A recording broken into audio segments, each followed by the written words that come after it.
दोस्तों, पिछले वीडियो में मैंने प्रश्नावली 1.1 का पहले क्वेश्चन का पहला और दूसरा सवाल बताया था। तीसरा बताना है, तीसरा मैं लगाने जा रहा हूँ। तीसरा क्या कह रहा है? तीसरा कह रहा है कि इन संख्याओं का 867 और 225 इनका यूक्लिड विभाजन एल्गोरिथ्म का प्रयोग करके एचसीएफ ज्ञात करना है। देखिए, हम लोग ज्ञात करते हैं 867। तीसरा, पहले का तीसरा सवाल, पहले का तीसरा सवाल है 867 और 255।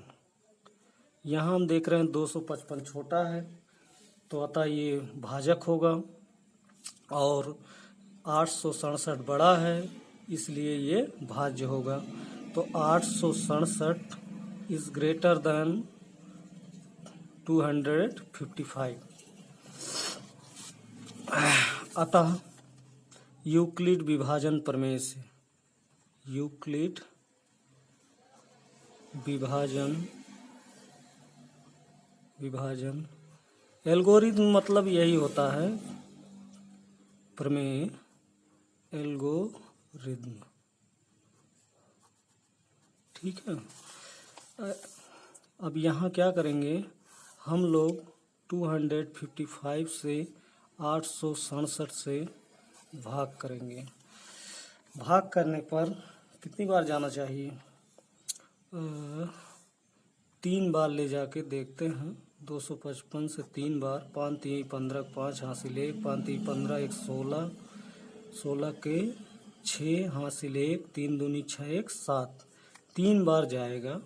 ये कितना आएगा? 765।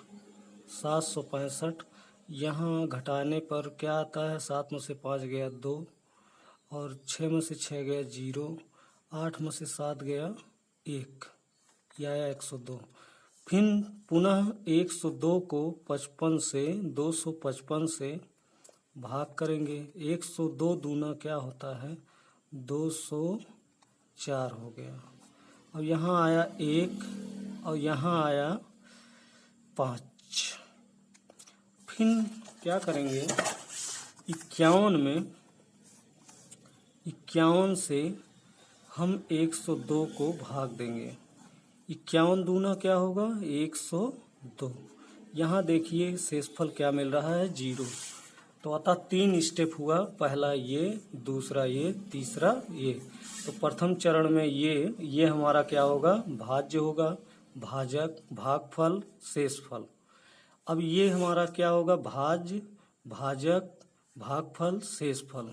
तीसरे चरण में भाज्य और ये भाजक, भागफल, शेषफल। तो प्रथम चरण देखते हैं। प्रथम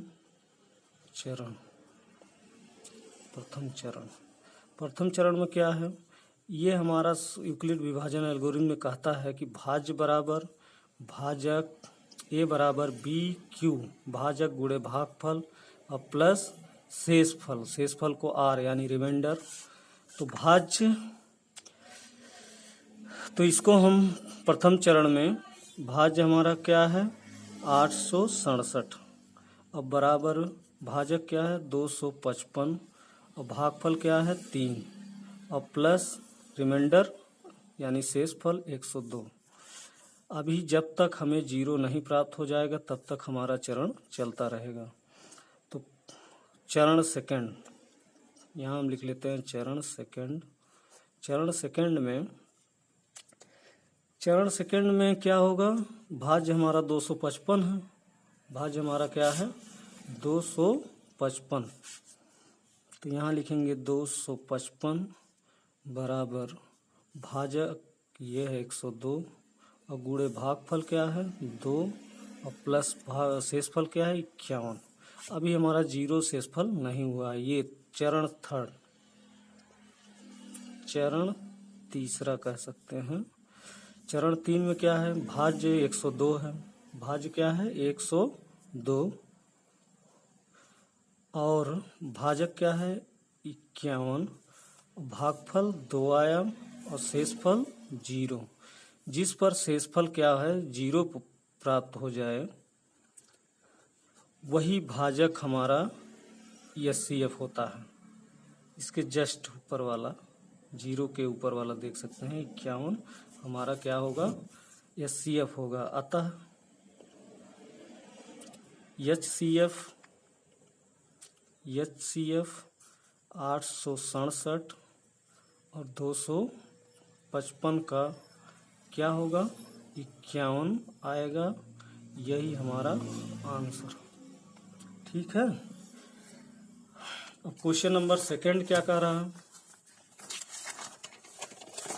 क्वेश्चन सेकंड, दर्शाइए कि कोई भी धनात्मक विषम पूर्णांक 6q+1 या 6q+3 या 6q+5 के रूप का होता है जहां q एक पूर्णांक है। दूसरा क्वेश्चन हम लोग इस प्रकार से लगाते हैं। माना कोई, दूसरा क्वेश्चन, माना कोई धनात्मक विषम पूर्णांक ए है। तो यहाँ विषम पूर्णांक आपके दिए गए हैं, धनात्मक विषम पूर्णांक 6q+1 और क्या है 6q+3 6q+5। ये कह रहा है कि कोई भी धनात्मक विषम पूर्णांक इस रूप में होता है। ये विषम है 1 3 5। तो एक तरीका है एल्गोरिदम का, a बराबर BQ+R। देख रहे हैं ये वाला चीज यहाँ ये इस तरह से है। इसका मतलब b जो है भाजक आपका 6 होगा। इसका मतलब ये है b बराबर 6 होगा। तो जानते हैं जब b 6 है तो r का मान 6 से छोटा होगा, 6 से छोटा होगा। r का मान 0 1 2 3 4 5 इतना हो सकता है। अगर b का मान 6 है, भाजक 6 है, तो जाहिर से बात है रिमाइंडर उसके अंदर ही होगा। रिमाइंडर यानी शेषफल 0 1 2 3 4 5 इतना हो सकता है इसके अंदर। तो इस प्रकार से केस फर्स्ट में हम लोग r बराबर 0 रखने पर ये यूक्लिड विभाजन प्रमेयिका में, तो a बराबर आपका हो जाएगा BQ। b का मान आपका 6 है तो 6q प्लस r का मान 0 होगा, तो a बराबर 6q आएगा। यहाँ हम देख रहे हैं 6q क्या होगा सम होगा। 0 पे क्या मिल रहा है हमें सम संख्या प्राप्त हो रही, सम संख्या होगी। सम संख्या कैसे होगी, जैसे 6q एक पूर्णांक है। q क्या है एक पूर्णांक है, यहाँ लिख देते हैं q एक पूर्णांक। q का मान कुछ भी ले सकते हैं 6 1। अगर q का मान 1 लेंगे तब भी सम मिलेगा, q का मान 2 लेंगे तब भी सम मिलेगा 6 12। और अगर q का मान 3 लेंगे तब भी सम मिलेगा। 18 क्या है सम है, 18 सम है। इस प्रकार से हम q का मान कुछ भी लेंगे तो सम प्राप्त होगा। अतः a बराबर 6q एक सम संख्या है। इसके बाद केस सेकंड में देख लेते हैं। केस सेकंड में r का मान 1 रखने पर देखते हैं क्या प्राप्त होगा। तो a बराबर क्या हो जाएगा 6q प्लस 1। ठीक है, तो ये क्या होता है, ये 6q हम सिद्ध कर यहाँ दिखा चुके हैं कि सम होता है। और ये क्या है एक विषम। सम और विषम मिलके क्या बनाते हैं, सम और विषम मिलके विषम संख्या बनाते हैं। विषम संख्या बनाते हैं। ठीक है, ये विषम संख्या हो गया। ये सम और विषम मिलके क्या बनाएंगे? विषम। तो r बराबर 1 पे क्या मिल रहा है? विषम संख्या प्राप्त हो रही है। एक बार चेक कर लेते हैं सम संख्या क्या है। सम संख्या अगर 2 है, 4 ले लेते हैं। सम संख्या 4 ले लेते हैं और विषम संख्या 3 ले लेते हैं, तो क्या मिलता है? 7। तो 7 सम विषम और विषम, सम प्लस विषम मिलके क्या बनाएंगे? विषम। 7 क्या है? विषम। इस तरह से हम देख सकते हैं कि सम विषम क्या होता है। इसको कह लेते हैं कि 1, इसको कह लेते हैं 2 समीकरण। केस थर्ड में देखते हैं। केस थर्ड में, केस थर्ड का क्या कह रहा है? केस थर्ड कह रहा है कि r बराबर 2 रख देने पर तब क्या मिलेगा? भाज्य बराबर भाजक 6 है, क्यों r क्या माने हो तो ये क्या प्राप्त होगा? r बराबर 2 रखने पर क्या प्राप्त होगा? सम प्लस सम। 2 क्या है? सम संख्या है। तो अतः हमें क्या मिलेगा? सम संख्या प्राप्त होगी। सम संख्या प्राप्त होगी, है ना? सम संख्या प्राप्त होगी। ये 3। और केस 4, केस 4 में r बराबर 3 रखने पर क्या प्राप्त होगा? तो a बराबर 6q प्लस 3। यहाँ देख रहे हैं कि सम और प्लस विषम ये बना रहा है क्या? सम विषम मिलके क्या बनाएंगे? विषम। विषम संख्या प्राप्त होगी। ये 4। केस 5 क्या है? केस 5, केस 5 में क्या है? r बराबर क्या रखने पर? 4 रखने पर। 4 रखने पर तो a बराबर क्या मिलेगा? 6q plus 4। तो सम प्लस सम तो क्या बनाएगा? सम। यहाँ 5। केस 6 में देखिए r बराबर 5 रखने पर, r बराबर 5 रखने पर तो क्या मिल रहा है? तो a बराबर भाज्य बराबर 6q प्लस 5। ये क्या है? सम। हम तो निकाल ही चुके हैं सम। 6q सम है और प्लस विषम। सम विषम मिलके क्या बनाते हैं? विषम में बनाते हैं। विषम संख्या, विषम संख्या बनाते हैं। अतः ये कौन सा समीकरण है? 6 होगा। तो अतः हम देख रहे हैं कि समीकरण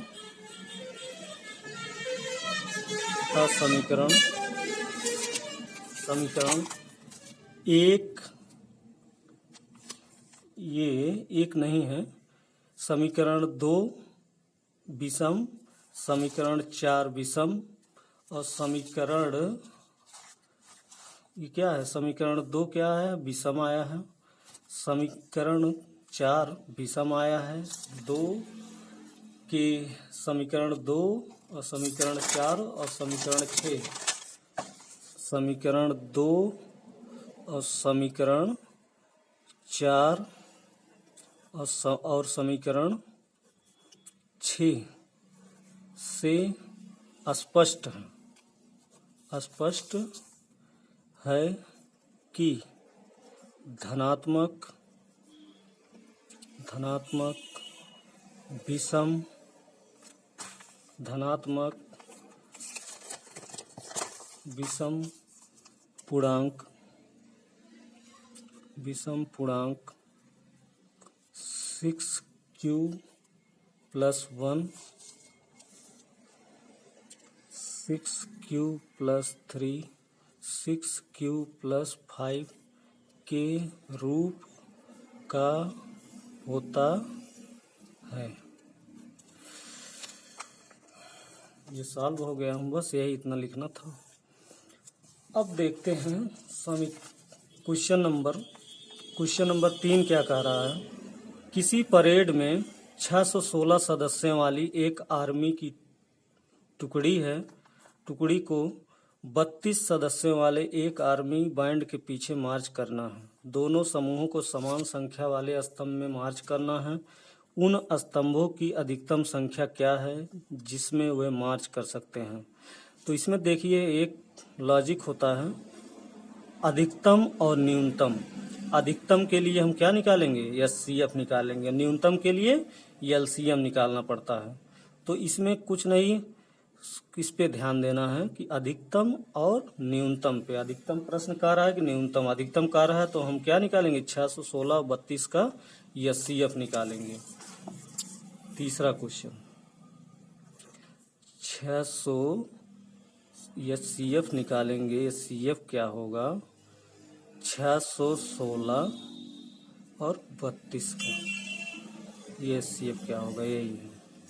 तो यहाँ हम देखते हैं 616 इज ग्रेटर देन 32। ठीक, तो यहाँ यूक्लिड विभाजन प्रमेय से, यूक्लिड विभाजन